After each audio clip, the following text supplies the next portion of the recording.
Para isso, careço das vossas orações, para que neste momento que vamos meditar na palavra de Deus, o Espírito Santo também direcione ela na direção das nossas necessidades espirituais. A garganta está um pouco inflamada, estava com essa gripe que está assolando por aí, mas a gente vai devagarinho até chegar. Eu convido a igreja para ler um texto na palavra de Deus, segundo o livro dos reis de Israel, no capítulo 4. Aliás, capítulo 2.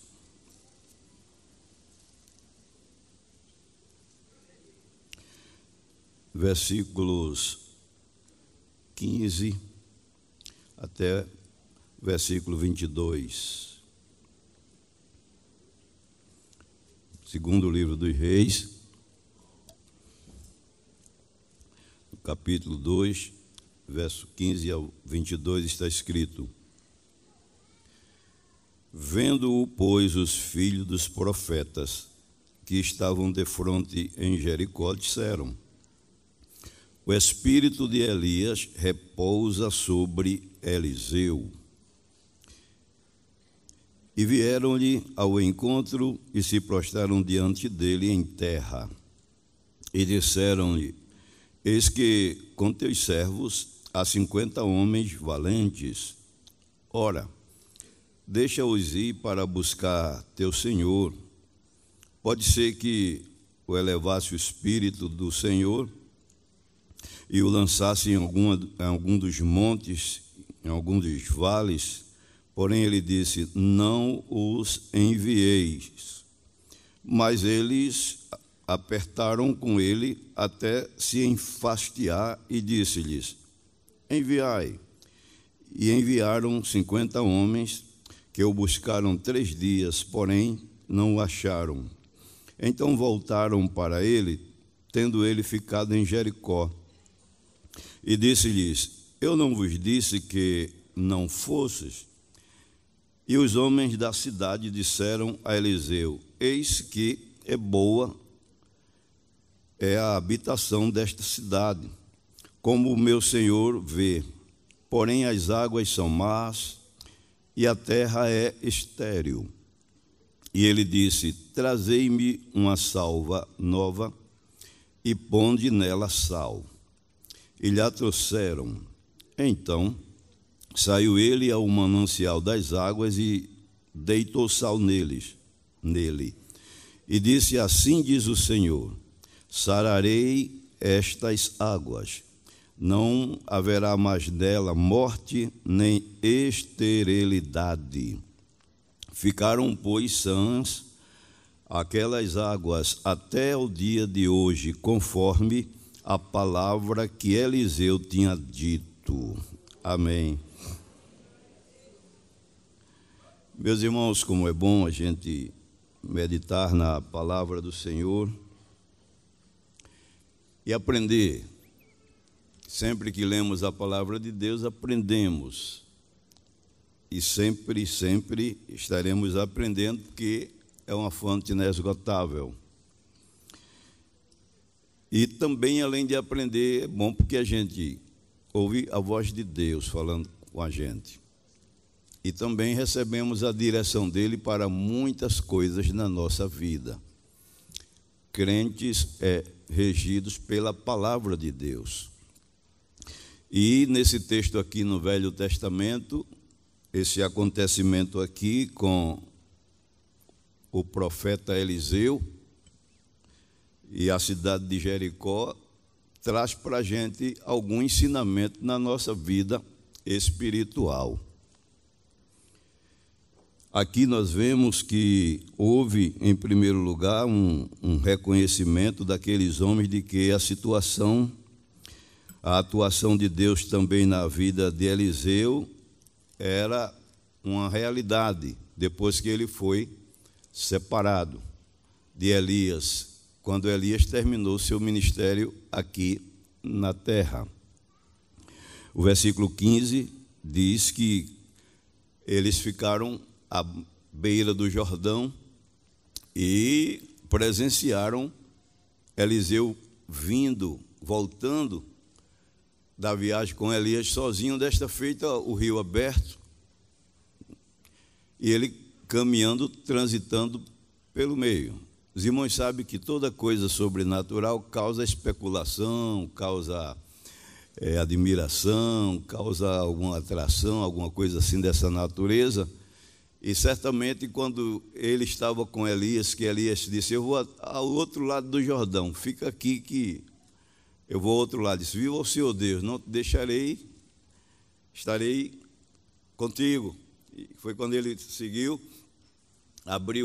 feriu o rio, e o rio se abriu, os dois passaram, e lá do outro lado aconteceu a separação. Mas Eliseu, muito vigilante, a capa caiu, coisa que ele estava muito esperando e vigilante, ele segurou a capa e entendeu aquilo como algo de Deus na sua vida. Só que ele precisava de voltar para Gilgal. E quando ele voltou, o rio já tinha fechado, estava do outro lado, o rio cheio.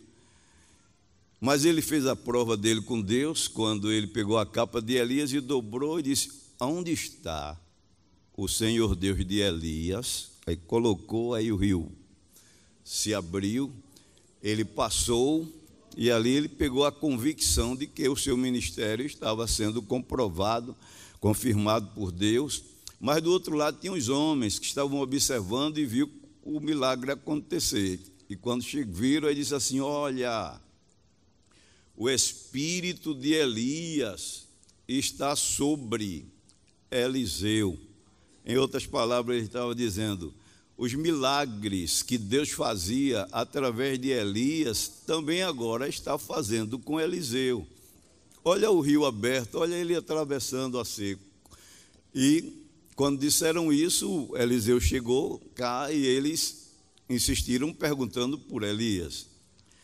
E Eliseu disse: tu queres que a gente vá nesses montes? Eu tenho aqui homens valentes que pode ir procurando. Ele disse: não vá não. Eliseu já sabia o mistério que tinha acontecido, Elias já tinha sido arrebatado, mas aqueles homens insistiram, e Eliseu disse: então vão. Aí procuraram para um lado, para o outro, não acharam, como diz aqui o texto, não vou ler todos. E quando voltaram, aí reconheceram a aprovação de Deus na vida de Eliseu, se prostraram, e como diz aqui no verso 19, diz assim: logo que chegaram, apresentaram um problema da cidade de Jericó a Eliseu. No verso 19 diz assim: então voltaram para ele, tendo ele ficado em Jericó, e disse-lhes: eu não vos disse que não fosseis? E os homens da cidade disseram a Eliseu: eis que boa é a habitação desta cidade, como se vê, como meu senhor vê. Porém as águas são mais e a terra é estéril. No verso 20, Eliseu ele não fez nenhuma especulação ou coisa semelhante, foi logo resolver o problema. Diz que ele disse: trazei-me uma salva nova, ponde nela sal, e lhe a trouxeram. Aí, quando chega no verso 22, aí a Bíblia diz que ele, usado por Deus, disse: ficaram, pois, são aquelas águas até o dia de hoje. Eliseu resolveu o problema daquela situação. Quando a gente lê um texto na Bíblia, a gente tanto observa o lado histórico, que é esse que está relatado aqui, como também a gente observa a mensagem do lado espiritual que Deus quer, através do seu Espírito, transmitir ao povo, às pessoas. Tudo que está escrito na Bíblia para o nosso ensino foi escrito. A Bíblia não é um livro de história para contar somente as histórias do passado. Não, a Bíblia é o livro do Criador. A Bíblia é o livro de Deus. A Bíblia é a revelação de Deus à humanidade, a sua palavra. Então, ele logo aqui, na aplicação espiritual, a gente já começa a perceber alguma coisa aqui. Primeiro, no versículo 19 diz assim: e os homens da cidade disseram a Eliseu: eis que é boa a habitação desta cidade, como o meu senhor vê, porém as águas são más e a terra é estéril. A primeira coisa que nós começamos a ver aqui é que Jericó era uma cidade, como diz aqui, bonita, atraente. Eles até disseram assim: como o meu senhor está vendo como é agradável essa cidade. Mas até então eu chamo aquela cidade bonita da cidade das aparências. Por quê? Era uma cidade que era bonita, mas com vegetação, vamos dizer assim, artificial, porque a terra não tinha saúde para criar. As águas eram mar, não gerava vida. Então, os frutos que ali tinha, aparentemente, naquelas árvores para enfeitar aquela cidade, era artificial. E aqueles homens, quando chegou diante de Eliseu, que viu algo de Deus nele, logo confessaram essa situação. O meu senhor está vendo que a terra é bonita, mas essa terra aqui é estéril, não produz, não dá fruto, as águas são más.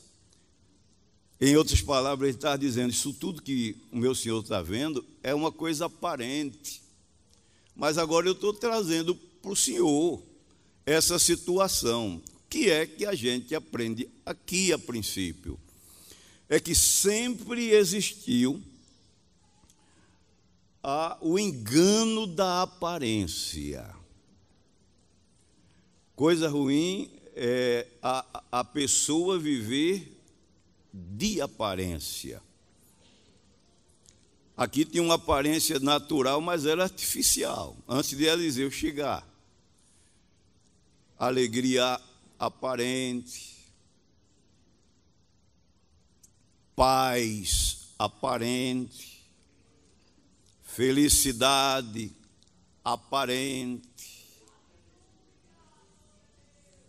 mostrar que está vivendo uma boa vida, mas de forma enganosa. Lá dentro está dizendo, como os homens de Jericó: meu senhor está vendo que a terra é bonita, mas as águas daqui são más. Estava confessando. A terra é agradável, como o senhor está vendo, mas é estéril. Eliseu chegou ali para dizer: basta de aparência, basta de viver uma vida enganosa, basta de viver uma vida de faz de conta. Paz só é boa quando a paz é real.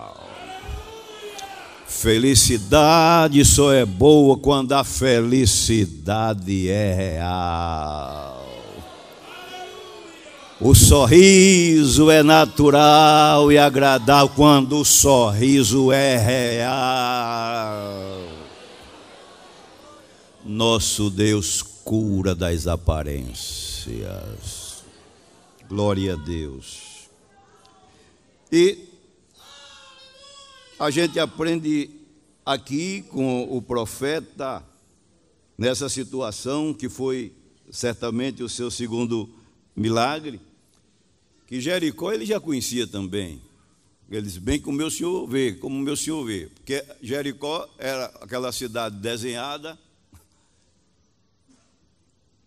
aparente, mas espiritualmente também. Ela estava vivendo uma aridez espiritual. Não era só aquelas águas infrutíferas, mar, para o solo, para a vegetação. Não. Espiritualmente também Jericó não estava nada bom. A terra não era só no lado físico, não. No lado espiritual também, a esterilidade nas coisas com relação a Deus ali era real. Até porque quando a gente lê, não vou me ater muito em detalhes, com relação a Jericó, a gente vê que a pluralidade dos deuses ali existia.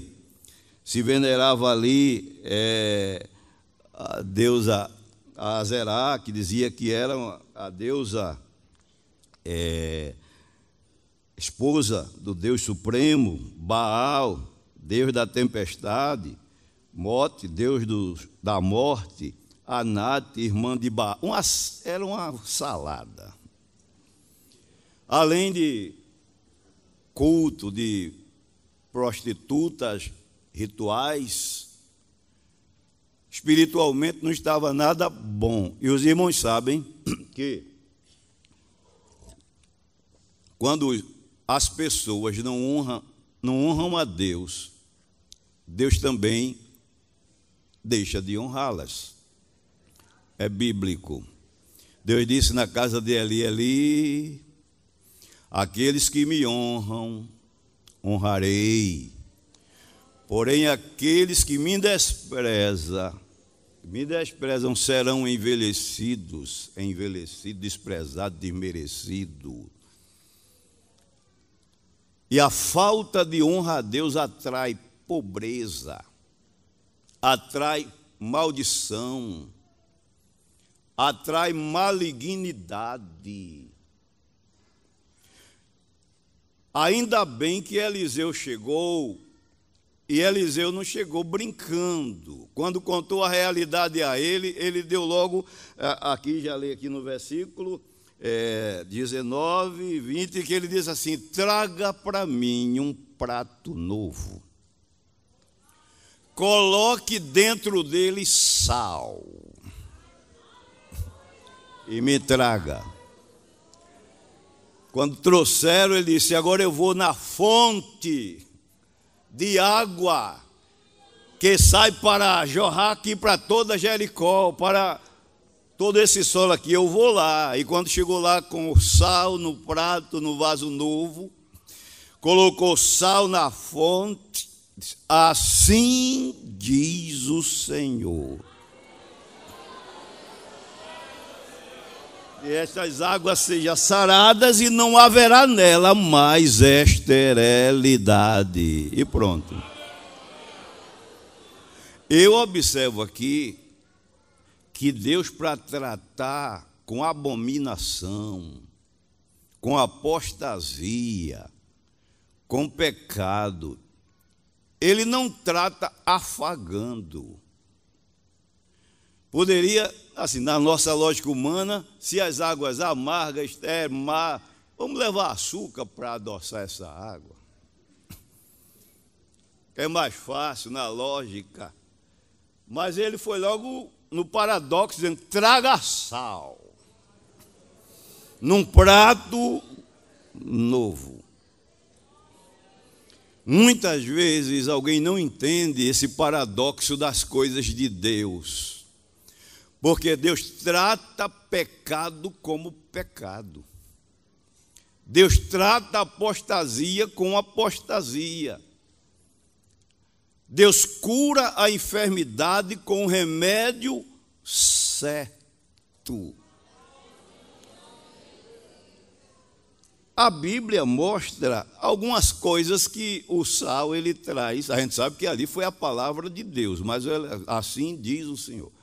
Mas o elemento usado foi o sal, na fonte das águas.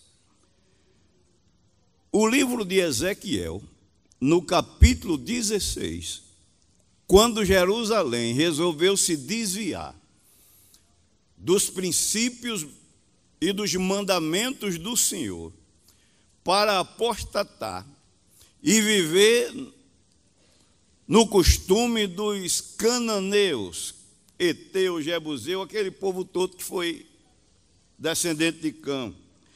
Aí ele disse uma coisa importante aqui, foi um tratamento que ele deu quando as parteiras, naquela época, tratavam a criança recém-nascida.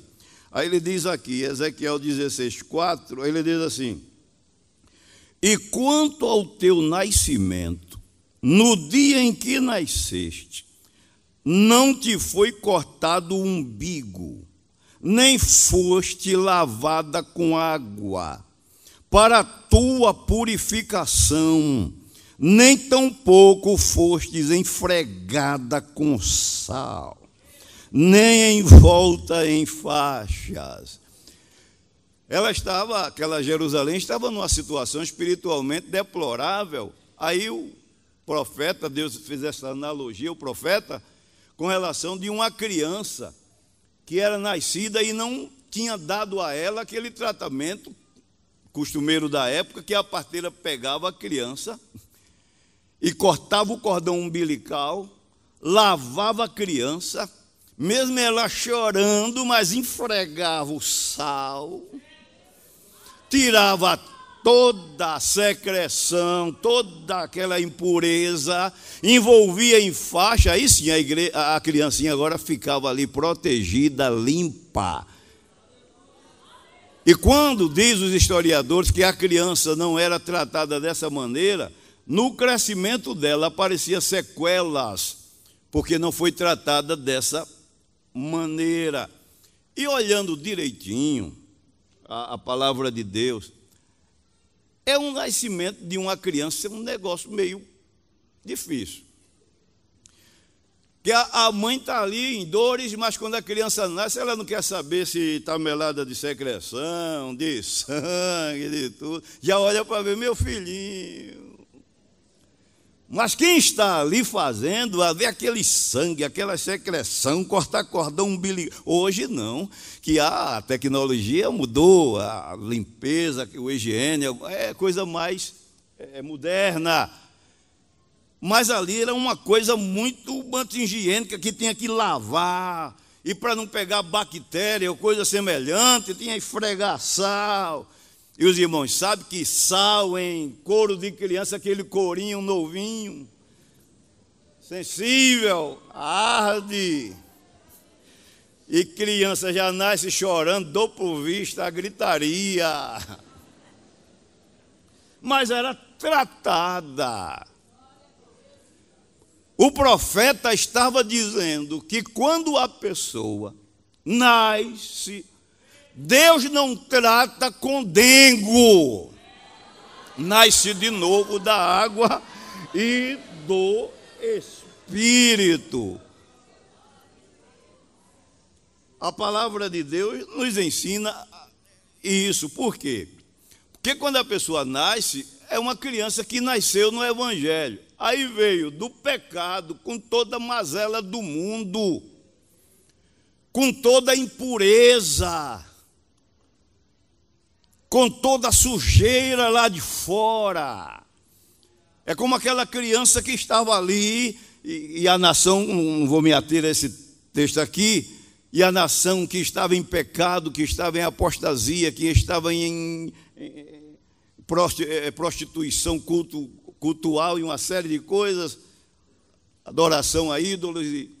Aí ele tratou como uma criança, e quando ele dá o crescimento desta criança, mais na frente cuidou, e depois a pessoa se prostituiu, e depois teve o pago, mas o cuidado de Deus sempre presente. Mas voltando para a hora do nascimento, o salmista, no Salmo 51, e o versículo 2, ele diz uma coisa com relação ao nascimento, com a nossa vida diante de Deus. Ele diz assim: lava-me completamente da minha iniquidade e purifica-me do meu pecado, porque eu conheço as minhas transgressões e o meu pecado está sempre diante de mim. Contra ti somente pequei e fiz o que aos teus olhos era mal, que seja justificado quando falares e puro quando julgares. Eis que em iniquidade fui formado, e em pecado me concebeu a minha mãe. Primeira carta de Paulo aos Coríntios, no capítulo 6, verso 10, capítulo 6, versículo 10 e 11, ao que diz aqui a palavra: não erreis, nem os devassos, nem os idólatras, nem os adúlteros, nem os efeminados, nem os sodomitas, nem os ladrões, nem os avarentos, nem é muita sujeira, nem os bêbados, nem os maldizentes, nem os roubadores herdarão o reino de Deus. Aí o versículo 11 é onde vem o tratamento.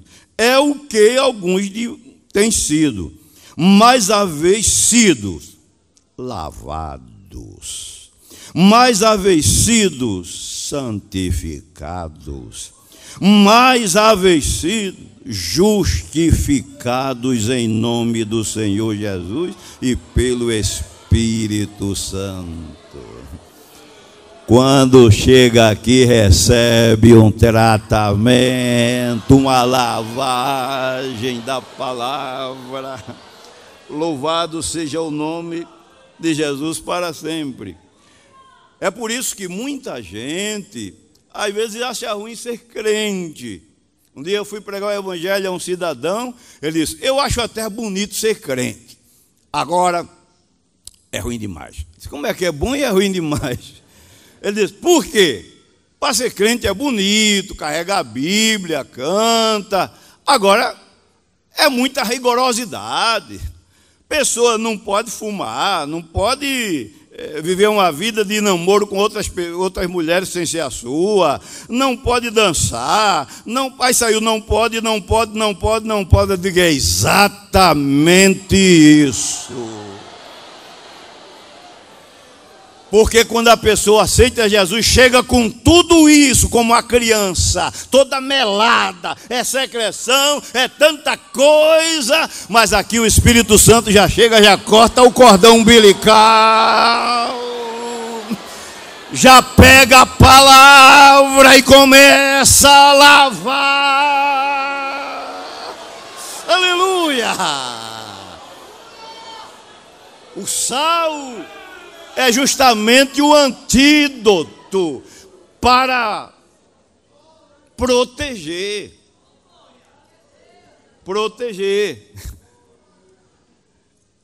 É por isso que quando alguém chega e Deus começa, o Espírito Santo começa a lavar com sal. Esse sal que eu estou falando aqui, né? Aí alguém diz assim: se eu soubesse que ser crente era assim, é a lavagem com sal.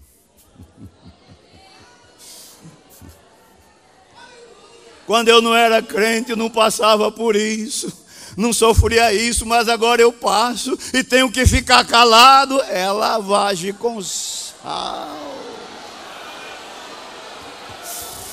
Quando chega aqui, não pode chegar, continuar bebendo, continuar fumando, continuar adulterando, continuar nas práticas de pecados.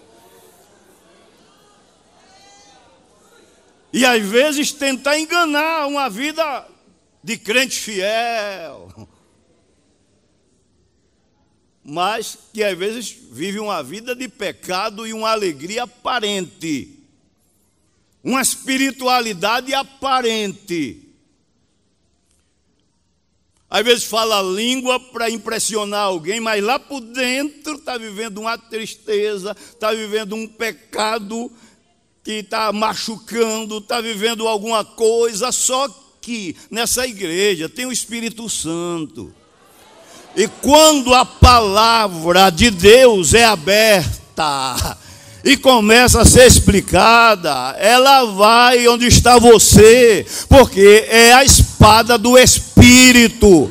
E Deus não quer crente vivendo de aparência, alguma coisa que vem tirando a tua alegria, a tua fidelidade. É hora de dizer: eu preciso desse sal.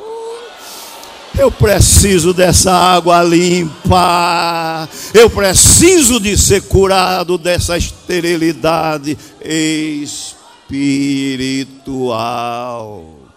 Mas os irmãos percebem que esse assunto é um tanto exortativo. Porque o sal, ele tem os seus efeitos. Por exemplo, o crente passa a influenciar, a pessoa passa a influenciar, porque o sal, ele tem a sua influência. Atos dos Apóstolos, capítulo 11, verso 22. A Bíblia diz que quando Barnabé chegou diante daqueles irmãos, houve uma grande alegria. E por causa da influência de Barnabé, muita gente se uniram ao Senhor. Você que está, Senhor Deus, você que está me ouvindo, claro, Jesus disse: vós sois o sal da terra. Você tem que influenciar para o bem no teu trabalho, na tua casa, aonde você passa. É o que nós aprendemos aqui na palavra de Deus. Porque a vida do crente, ela é diferente da vida do não crente. Ela salga. Um jovem se formou e me convidou, disse: olha, pastor, eu vou dar uma palavra de gratidão lá com a turma. E como o senhor é nosso conhecido, chega a ser quase parente, eu gostaria que o senhor... Eu vou para... Como é que vai ser? Não, vai ser a turma lá toda reunida, e eu vou dar aquela palavra de gratidão, e o pessoal vão agradecer a Deus comigo. Eu digo, vamos. Eu cheguei, me sentei lá por trás dali, fiquei olhando que ele ia falar e agradeceu a Deus. Só que aqueles alunos chegaram com garrafa de cerveja, de pitu, de tanta coisa, colocaram debaixo das cadeiras. Eu olhei e disse: que negócio é isso? Que gratidão a Deus é essa? Bomba alguma coisa, aí o irmãozinho lá agradeceram. Aí um atrás que estava assim, diz assim: vamos começar agora. Aí todos disseram, não. Disseram, por quê? Respeito. O irmãozinho lá estava falando: respeito o irmão. Deixa ele terminar. Quando ele sair, a farra começa. Mas enquanto ele estiver aí, respeita. Sabe o que é isso? É o sal salgando. Sal influencia. Sabe por que é que naquela conversa lá na faculdade, na firma, lá no trabalho, na instituição, quando você chega, o povo para, é por causa do sal. Chegou o irmão, para. Chegou a irmã, para. Você está salgando? Ou você já se tornou insípido? Entra na farra, entra no batuque, entra na dança, entra na bebida. Está vivendo uma Jericó enganada, de falsa aparência. Mas o Espírito Santo, quando você começa a ouvir a palavra, ele começa a fazer o tratamento na tua vida espiritual. O crente pode estar em situações, em lugares como esse, no entanto, salgando, sem se contaminar. Daniel, no capítulo 1, versículo 8, todos os irmãos já conhecem que Daniel estava em Babilônia. Um lugar de promiscuidade, de idolatria. Mas a Bíblia diz: e Daniel assentou no seu coração de não se contaminar com os manjares do rei. Louvado seja o nome de Jesus para sempre. Outra coisa que o sal faz, ele é notado. Interessante que ele aparece quando está no pacote, aparece quando está no saleiro, mas quando coloca ele na comida, ele dá o sabor e desaparece.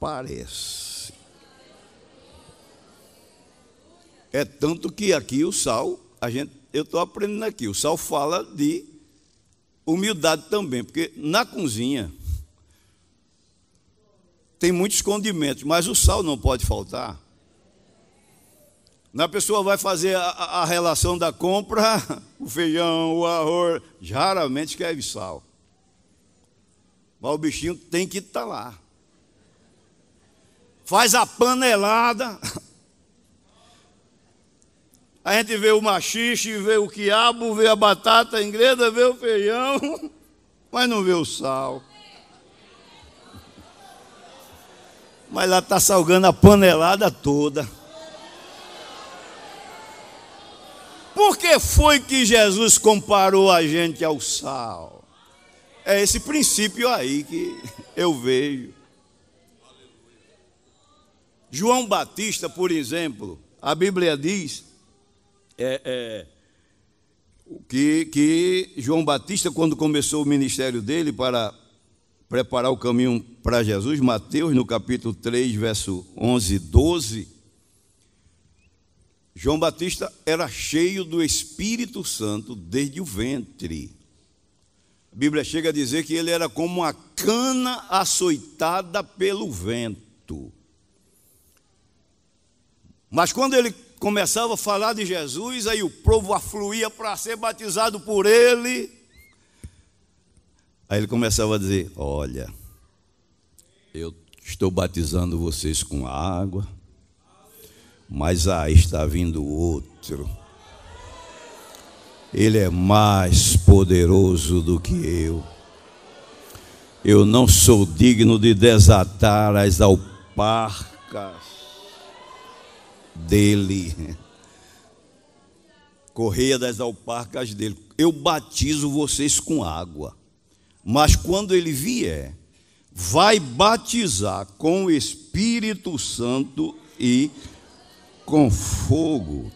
Agora, outra coisa que eu acho interessante aqui em João capítulo 3 e o versículo 26.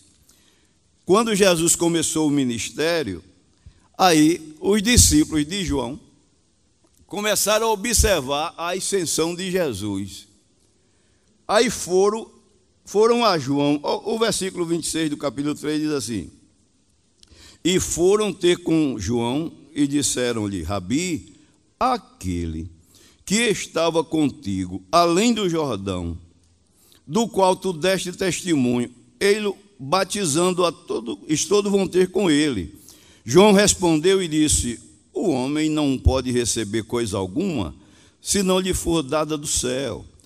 Vós mesmos me sois testemunhas de que eu não sou Cristo, mas sou enviado diante dele. Aquele que tem a esposa é o esposo, mas o amigo do esposo que ele assiste é o que ouve.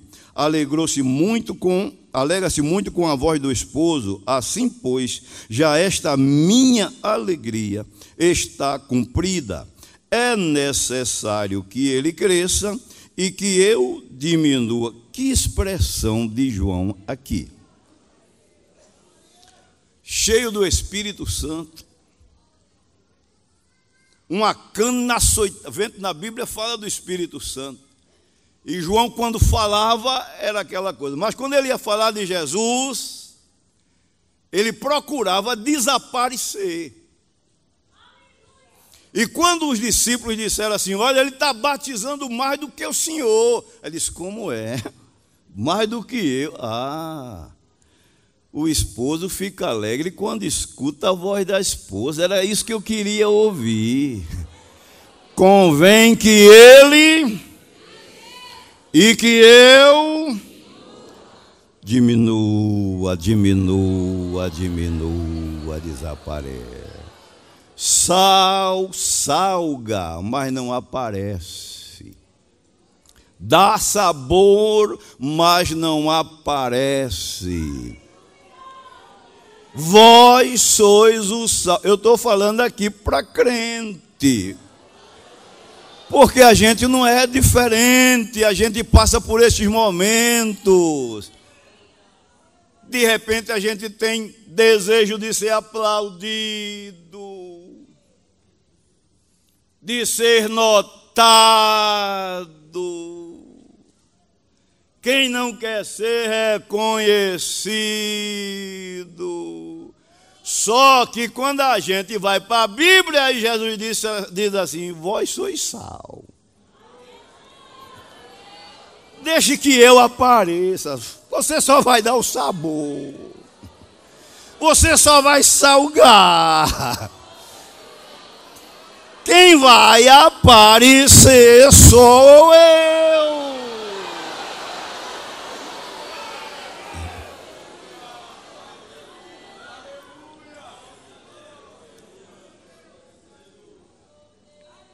Muitas vezes a gente está trabalhando na igreja, você, nós.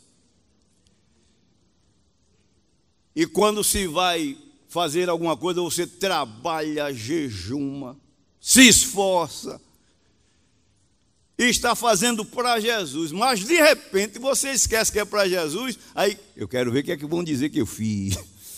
Eu quero ver se não vão falar no meu nome. Eu quero ver se não vão reconhecer o que eu estou fazendo. Aí você hoje está ouvindo que Jesus disse que você é sal.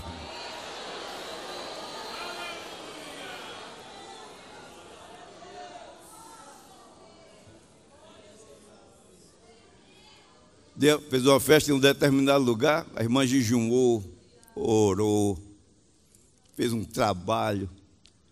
Aí a gente que sempre tem o costume de dizer: irmãos, pegue o nome das pessoas para a gente agradecer.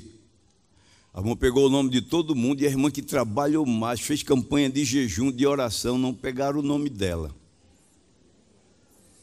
Aí eu agradeci a todo mundo e não falei no nome dela.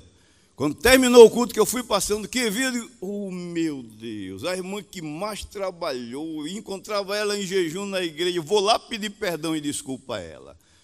Quando eu cheguei, disse: minha irmã, eu vim lhe pedir perdão e desculpa, falei no nome de todo mundo, e a senhora que jejuou, trabalhou, ajeitou, cooperou, eu nem toquei no seu nome, ela fez: oh glória a Deus. Eu achei tão bom, pastor, porque eu não fui para o Senhor, eu não fui para me aparecer, eu não fui para ninguém, eu fui para Jesus, e Jesus salvou, Jesus batizou, Jesus curou, Jesus foi engrandecido. Eu estou satisfeito. Você é sal. Deixa Jesus aparecer, desaparece.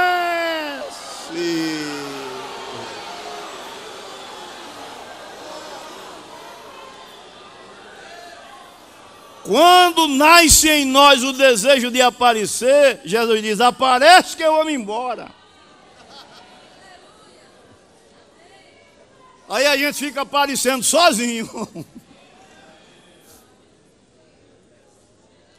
Mas quando a gente diz: Jesus, Jesus, vem cá, Jesus, tem misericórdia de mim, Jesus, vem cá, aparece, Jesus, fala aqui, Jesus diz: sai de cena que eu vou ser glorificado, que eu vou aparecer. Vós sois o sal, salga, mas não aparece. Você que trabalha em órgão de conjunto, de coral, de cantor, de pregador, essa mensagem é para mim e para você. Porque se a gente não tiver cuidado, tem vezes que Jesus usa você pela misericórdia dele. Tem vezes que eu digo: parece que Jesus me usou, meu Deus, pela misericórdia. Aí eu vou orar. Mas se a gente não tiver cuidado, aí chega aquele irmão: olha, irmão, você quando cantou aquele hino, Olha, a igreja estava um gelo. Mas quando você começou a cantar, aí a pessoa, olha, irmão, a igreja estava... Mas quando o Senhor prega... E já que eu estou falando nisso, às vezes tem um que começa a dar o relatório. Eu preguei em tal lugar e Jesus batizou 50. Eu preguei em tal lugar e Jesus curou de câncer. Eu preguei em tal lugar e Jesus falou assim. Aí um dia um veio me dizer, eu disse, ô irmão, quem foi que batizou mesmo? Quem foi que salvou mesmo? Quem foi que curou mesmo? Vós sois o sal da terra. Sal não aparece, mais salga. Não aparece, mas dá sabor. Jesus quer aparecer mais.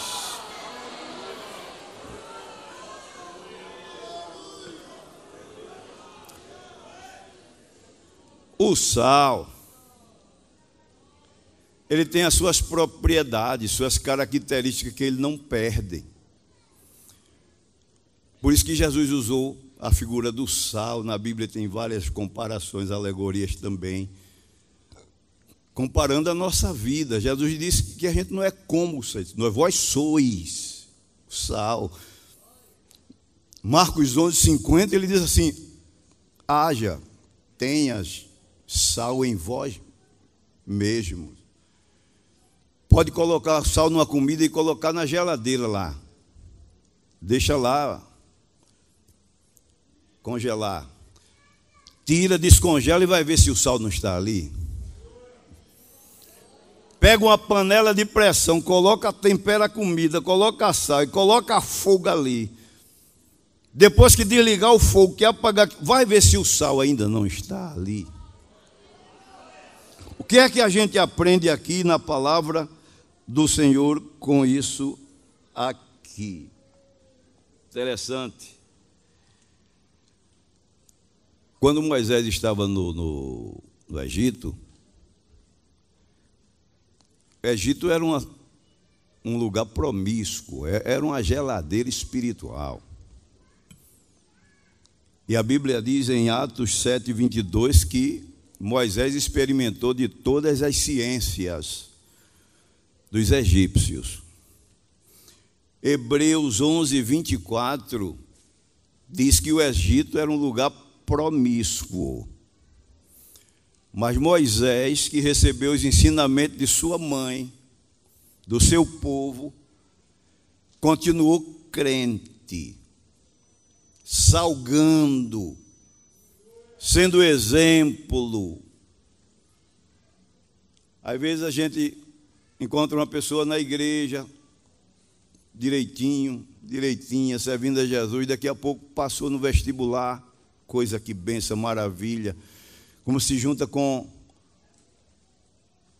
os amigos, com as amigas, aí começa a se degenerar, perder as características, perder o sabor. Quando a gente encontra, não sabe se dá paz, se dá bom dia, porque mudou a característica. Trajando como o mundo, se comportando como o mundo, com o palavreado do mundo, porque até isso a Bíblia ensina em Colossenses 4:6, sejam agradáveis as tuas palavras e temperadas com sal. E porque tem crente que a boca dele parece um manancial de água suja, de podridão, abre a boca, chama palavrão, apelídio, abre a boca e da boca dele só sai veneno para matar a vida de outro, uma fonte venenosa. Irmão, esse assunto aqui é meio...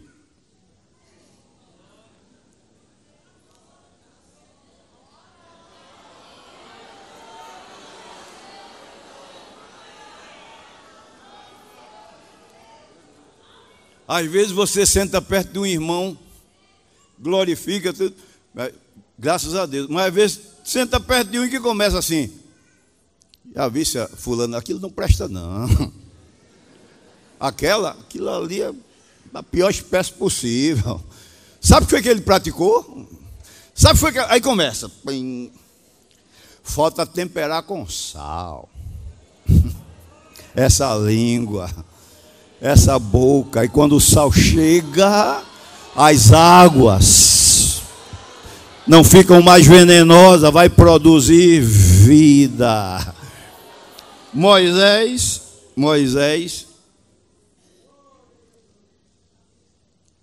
ele não se contaminou na geladeira do Egito. Resolveu deixar de ser chamado filho da filha de Faraó e enfrentar o vitupério com o povo de Deus, de que antes experimentar o gozo do pecado. Mas também pode colocar fogo no sal. De vez em quando não tem crente que parece que alguém coloca isso no colégio, em casa, num trabalho, em algum lugar, coloca na pressão e parece que o crente vai morrer esbaforido, cozinhado. Parece que ele vai deixar de ser crente agora. Deixa não, porque o sal verdadeiro não perde as suas características, a sua essência, a sua composição. A Bíblia diz no livro de Daniel, no capítulo 3, e o versículo 13, 14, 15, 16, quando conta a história de Sadraque, Mesaque e Abdenego, a pressão que ele sofreu para se misturar com os príncipes de Babilônia. Mas na hora que aqueles príncipes estavam reunidos, a banda pronta para tocar, a estátua de pé, e ali aquele status daqueles príncipes era para Sadraque, Mesaque e Abdenego dizer: olha quem está ali, doutor fulano de tal, rei fulano de tal, príncipe fulano de tal, sabe de uma coisa, eu vou também entrar no meio dos outros, fazer a mesma coisa. Mas sal que é sal não perde a sua essência. Quando a banda tocou, que todo mundo se encurvou, eles ficaram lá. É tanto que quando chegou ao ouvido do rei, o rei enfureceu e mandou chamar aqueles três moços. A citação está aqui que eu falei. E quando chegou lá, disse: é de propósito, Sadraque, Mesaque, Abdenego, e vocês não têm feito caso de mim, nem têm se prostrado à estátua de ouro que eu levantei. Vou mandar os instrumentos tocar. E certo é que se vocês se encurvarem, tudo bem. Porém, se não, eu quero ver qual é o Deus que pode livrar vocês da minha mão. Como ele era o rei, poder na mão, era para os três ficarem. Mas os três começaram a dizer: ó rei, a gente não precisa te responder sobre esse negócio não. O Deus que nós servimos, Ele é quem pode nos livrar da tua mão, ó rei. Mas, se Ele não quiser livrar, ainda assim, fica sabendo que nós não nos prostraremos à estátua de ouro que tu levantaste, nem aos teus deuses. Irmão, crente que é crente salga em todo canto. E tem uma coisa: Deus chega na hora do aperto, Deus chega na hora do fogo. Quando tocou que eles não se curvaram, o rei se enfureceu, mandou aquecer 7 vezes mais e mandou buscá-los. Crente, quando tem convicção com Deus, ele não anda com as pernas tremendo com qualquer coisa. Ele não anda afinando com qualquer coisa. Deus vai permitir, então estou aqui, mas eu vou ser fiel a Ele. Eu vou salgar, eu vou manter as minhas características. aproveito neste simples palavra que eu estou te dando, meu irmão, minha irmã, meu jovem. Nós estamos vivendo um mundo apodrecido. A gente leva o menino para a escola. Quando o menino chega conversando, que a gente diz: meu Deus, o que foi que esse menino aprendeu na escola? Vai para a universidade.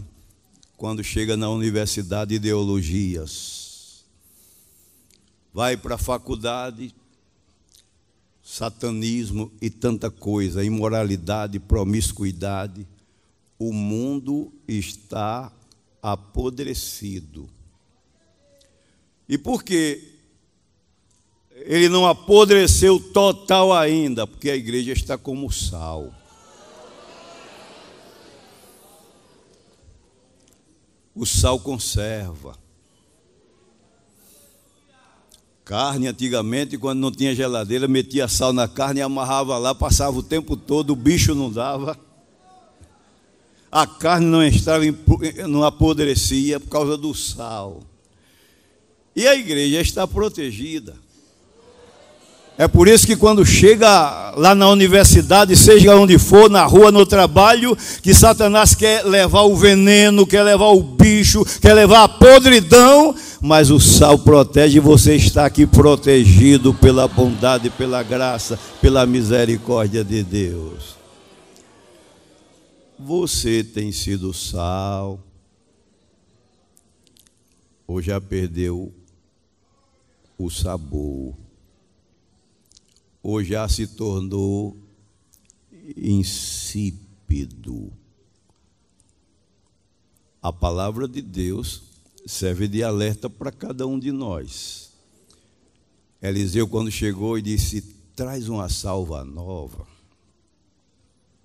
coloca sal dentro, me leva na fonte.